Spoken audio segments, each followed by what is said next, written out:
Bueno, todos sabemos que el asma es un problema de salud pública, no solamente en nuestro país, sino en cualquier país, independiente del nivel de desarrollo.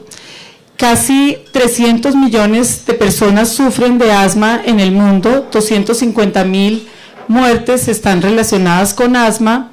y en Estados Unidos se ha calculado que la carga de la enfermedad es bastante alta, calculando, por ejemplo, los costos directos, en donde las hospitalizaciones son la principal carga, costando más o menos 10 billones, y los costos indirectos, más que todo en relación al trabajo perdido de los afectados o de los cuidadores, o la muerte, más o menos en 8 billones. Y recientemente se ha detectado en Estados Unidos que ha habido un aumento de la mortalidad, especialmente en afroamericanos y en pacientes mayores de 80 años. En el 2002 tuvimos la oportunidad de unirnos a los proyectos de ISAAC, que básicamente se refieren a evaluar la prevalencia de asma en la infancia en las edades entre 6 y 7 años y entre 13 y 14 años. Tuvimos la oportunidad con la doctora Elizabeth García, Gustavo Aristizábal, el doctor Carlos Rodríguez y Olga Sarmiento y Claudia Satizábal como epidemiólogas de realizar este trabajo en Bogotá. También el ISAAC se realizó en Cali y en Barranquilla. Básicamente el ISAAC se refiere a una metodología que se hace para evaluar la prevalencia basada en síntomas de asma.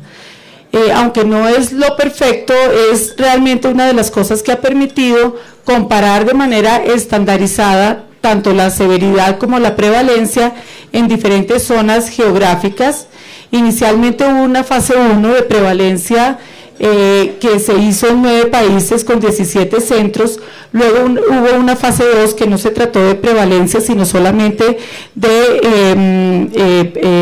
predictores de asma, y en la fase 3 hubo ya 78 centros en donde Bogotá, Barranquilla y Cali participamos.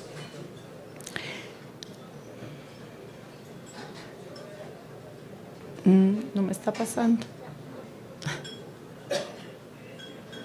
Bueno, en esta fase, entonces, que es la fase 3, realmente lo que se quería era comparar las tendencias de la primera fase con la segunda fase en cuanto a prevalencia. Nosotros desafortunadamente no hemos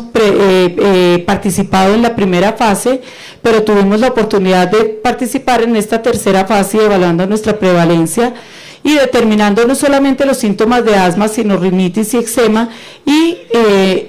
básicamente en los sitios en donde se hizo fase 1 y fase 3 se pudo comparar las tendencias en el tiempo. Y también en esta fase 3 se hizo un cuestionario sobre factores de riesgo para ver si se podía ver factores que explicaran las diferentes prevalencias. ¿Cómo se definió realmente asma? Básicamente la prevalencia actual de síntomas de asma era la respuesta que daban a: ha tenido su hijo o hija sibilancias, chillido o silbido en el pecho en los últimos 12 meses para los niños de 6 a 7 años, porque lo contestaban sus padres, y para los de 13 a 14 años ha tenido sibilancias, silbido, chillido en el pecho en los últimos 12 meses. Estas eran las definiciones. Y en cuanto a cómo se definió la prevalencia de asma diagnosticada por el médico, es: ¿ha tenido su hijo asma alguna vez en su vida o ha tenido alguna vez en su vida asma? ¿Cuáles fueron los resultados de este estudio? Básicamente encontramos que en las edades de 6 a 7 años hubo una prevalencia de los síntomas en los últimos 12 meses, o sea, lo que llamamos prevalencia actual de asma, de 10.4%, y la prevalencia, como de alguna vez ha tenido sibilancia, que es lo que llamamos la prevalencia acumulada, de 33.4%, y en los de 13 a 14 años era la prevalencia actual de 8.6% y de 17.7%. ¿Cómo se clasifican estas prevalencias?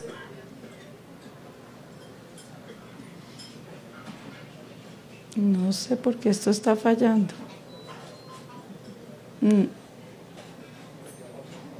Aquí.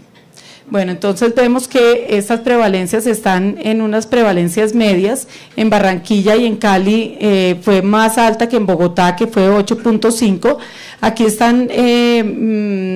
mostradas todas las prevalencias de Latinoamérica. Este fue un estudio hecho solamente para evaluar lo que había pasado en Latinoamérica, encontrando que curiosamente en México es una de las más bajas prevalencias, en Ciudad de México, y en el Brasil, en Salvador y en San Salvador son las prevalencias más altas.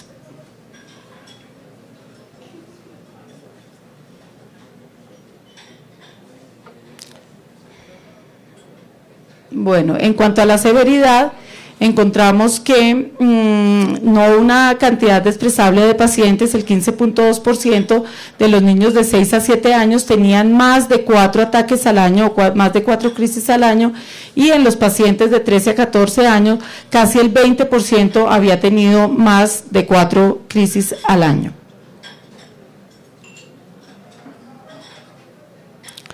Bueno, en cuanto al asma inducida por ejercicio, encontramos que el 6.5% de los pacientes tenían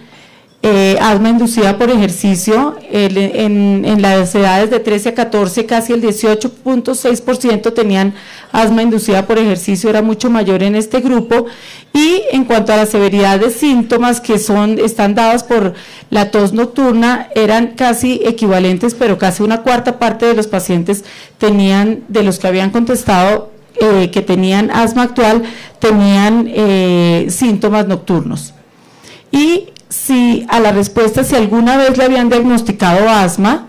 realmente se encuentra que solamente el 5.6% y el 9.7% de los de 13 a 14 años respectivamente habían contestado que sí alguna vez les habían diagnosticado asma, lo que demuestra que realmente hay un subdiagnóstico de asma por el médico. Aquí muestra el mapa a nivel general, en donde se ven que hay algunas zonas en donde tienen mucha mayor prevalencia. Aquí está el Reino Unido, Irlanda, aquí vemos algunos sitios de Centroamérica y algunos sitios de Suramérica, en Nueva Zelanda también, que son los sitios en donde hay más prevalencia de asma, y vemos cómo Colombia está pues en unas prevalencias medias entre 10 y 19.9%. Bueno, cuando se hizo una evaluación de qué tanto realmente había aumentado las cifras, digamos, de prevalencia, se encontró que en América Latina, en adolescentes, habían aumentado 0.32% por año y en escolares 0.07% por año.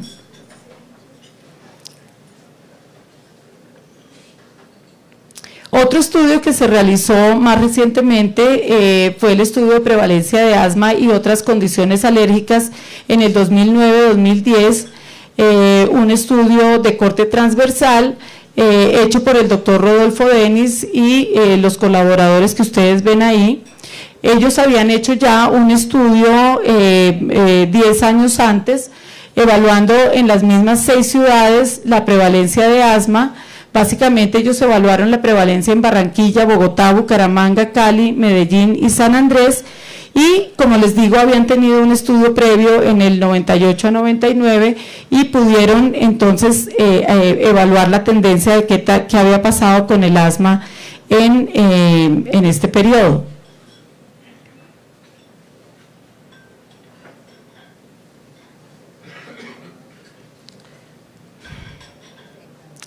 Bueno, ay Dios mío, esto está fallando un poquito.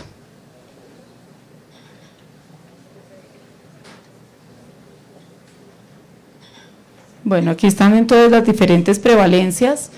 Vemos en las diferentes ciudades, la prevalencia global de asma fue de 10.4 en el 98 a 99, aumentando a 12.1 en el 2010-2011,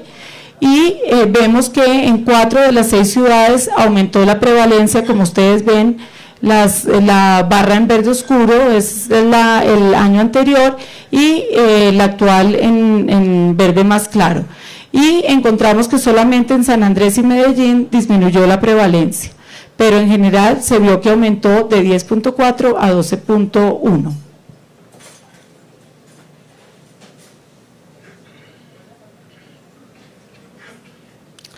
Bueno, en cuanto a las edades, ellos evaluaron entre 1 y 4 años la prevalencia en 18.9, la prevalencia acumulada fue de 36.5, que es bastante alta, en los de 5 a 17 años de 16.7,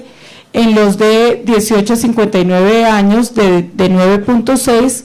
para una prevalencia, digamos, global de 12. Y lo que ven ustedes aquí en estas otras cifras es la prevalencia acumulada de asma. Y aquí vemos que en el estudio de ellos se encontraron que solamente el 7% realmente le habían hecho el diagnóstico de asma. Cuando nosotros queremos saber si a nivel global realmente ha habido un aumento o ha habido una disminución, porque hay mucha discusión al respecto,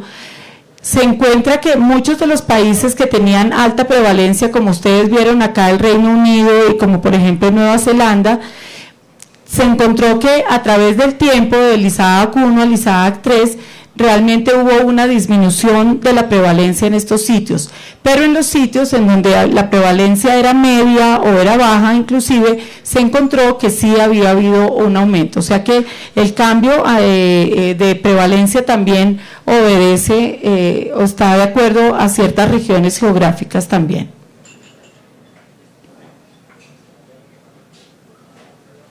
En cuanto a la severidad, en este estudio de prevalencia de las 6 ciudades encontraron que había síntomas nocturnos en el 58%,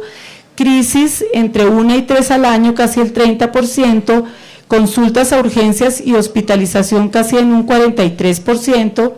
y en cuanto a la carga de la enfermedad encontramos que los sujetos reportando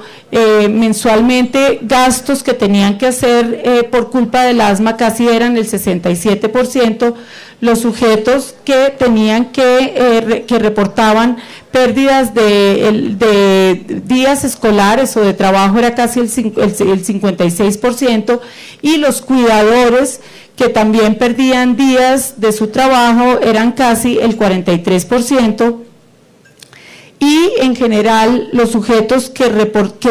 reportaban que habían tenido que ir a consulta en los últimos 12 meses era casi el 71.7%, lo que demuestra que la carga de la enfermedad es realmente importante en nuestro país.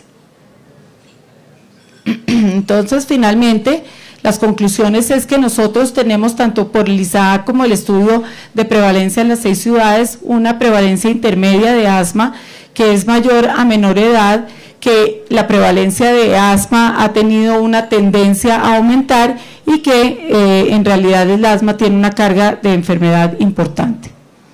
Finalmente, y ya para darle paso al doctor Giraldo, solamente quería mencionarles que en la guía de asma recientemente realizada por la Asociación Colombiana de Neumología Pediátrica y con la Sociedad de Pediatría y con la Sociedad de Alergia e Inmunología, ya hay como preámbulo, realmente quería mostrarles lo que se dijo con respecto a la terapia combinada. Entonces, cuando hay un control inadecuado con unas dosis intermedias de corticoides inhalados a 400 microgramos, si el paciente tiene entre 5 y 12 años, realmente la primera elección debe ser adicionar un beta-2 de acción prolongada, una recomendación con un grado B. Y si el paciente tiene menor de 5 años y no está controlado con estas dosis, realmente lo que realmente está recomendado en nuestra guía de primera elección son los antileucotrienos. Entonces, sin más preámbulos, le voy a dar la palabra al doctor Horacio Giraldo para que siga con la segunda conferencia.